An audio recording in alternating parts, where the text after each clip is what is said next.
Hello, I'm Stone O'Qually and welcome to the next episode of Unpacking My Treasures.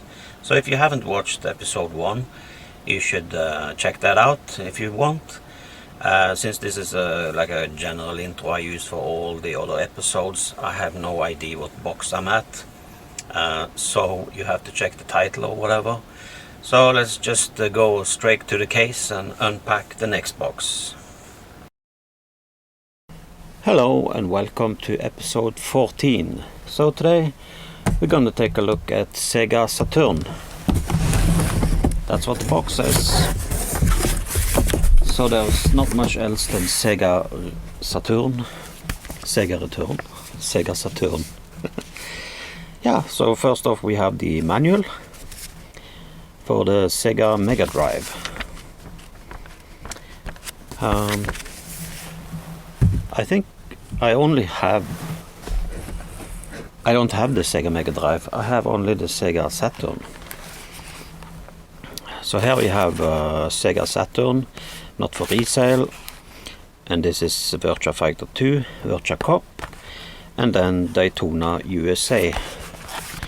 So I'm not sure what kind of packaging this is. I'm not too familiar with SEGA Saturn. I never had any Sega back in the 90s, and we will get to the machine eventually, but this was part of that find, and this was just tucked in there. So again, I'm not too familiar with the packaging. It says, you know, not for resale, so I guess this is something that followed the SEGA Saturn maybe.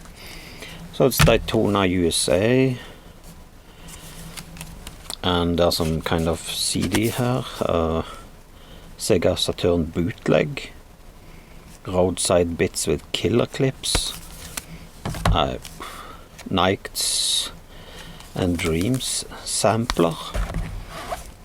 Yeah, there was a lot of random stuff in there.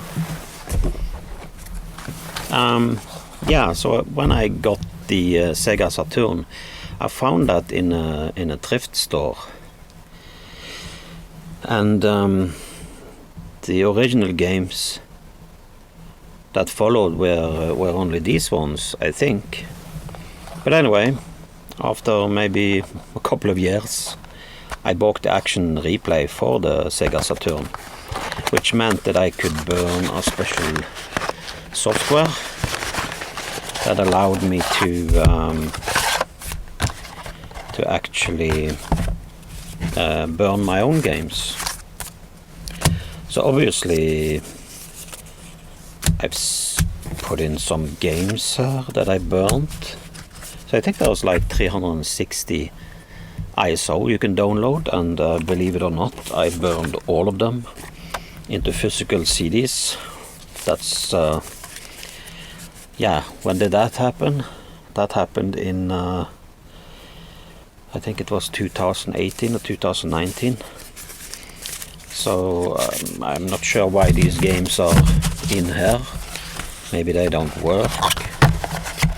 Maybe it was kind of testing. So I never really had any Sega back in the day. We might have borrowed the Sega Master System, the one that is like black and some red stripes in a local gas station or something. Yeah, and this is the actual cartridge that you pop into the SEGA Saturn. And yeah, let's just bring out the machine, shall we? So this one I actually found in the trash. I didn't pay anything for it. It was literally in the e-waste at a local trash place where people can pick up stuff. The problem with this one is that it's actually an American version. And I don't like the NTS TV system because I think it sucks ass. I think PAL is superior. But that's just me, because I live in Norway, and that's the only thing I was used to. And I think these cartridges were found on a separate occasion, years before actually. So first I found maybe these two. So this would be Sonic the Hedgehog number 2, and then Columns. Yeah, and this of course fits nicely into this slot, I would imagine, or does it? Yeah, it does. Yeah, so there are these two.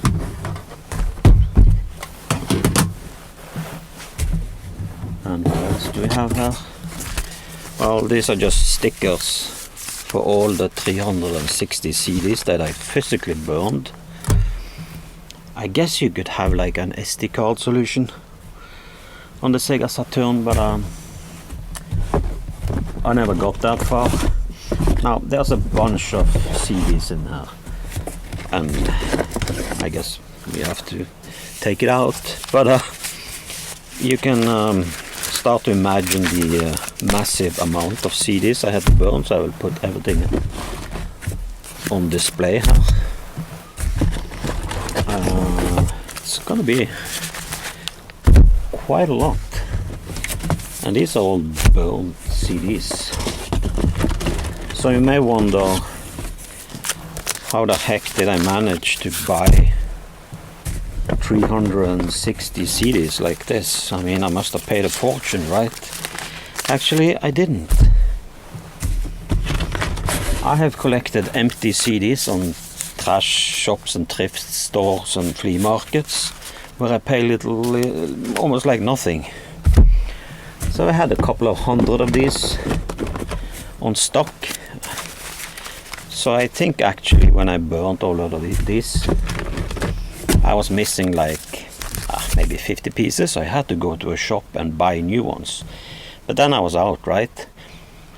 Luckily, since 2020, I managed to find a lot of empty CDs in trash places and, cheap, like big spindle for 10 NOK or something, less than $1.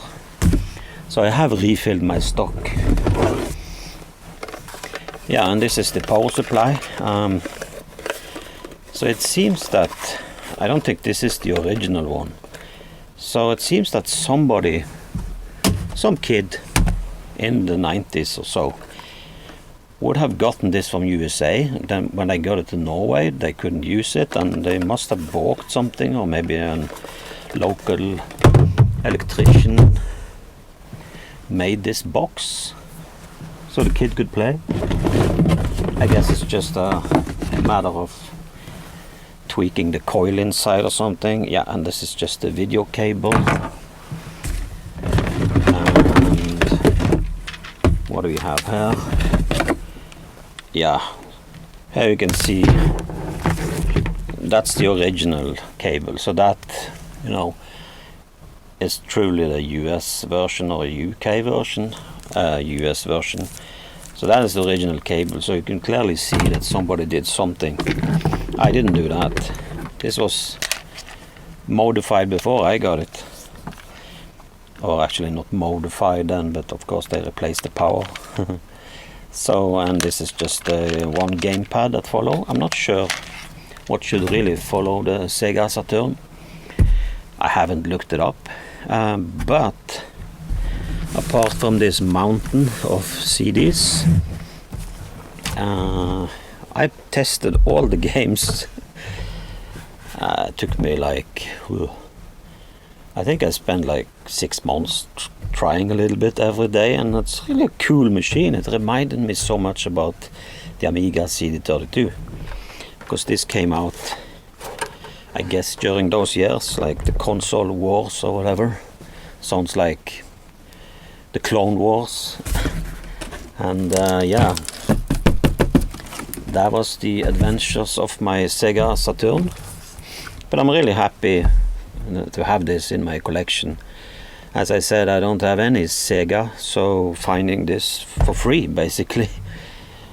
What did I pay for all of this? Well, maybe I spent like 200 NOK on some CDs. and I spent a couple of 100 NOK on this from eBay, and that was it. That's all I spent. So yeah, that was the little episode 14, and I will just see you in episode 15.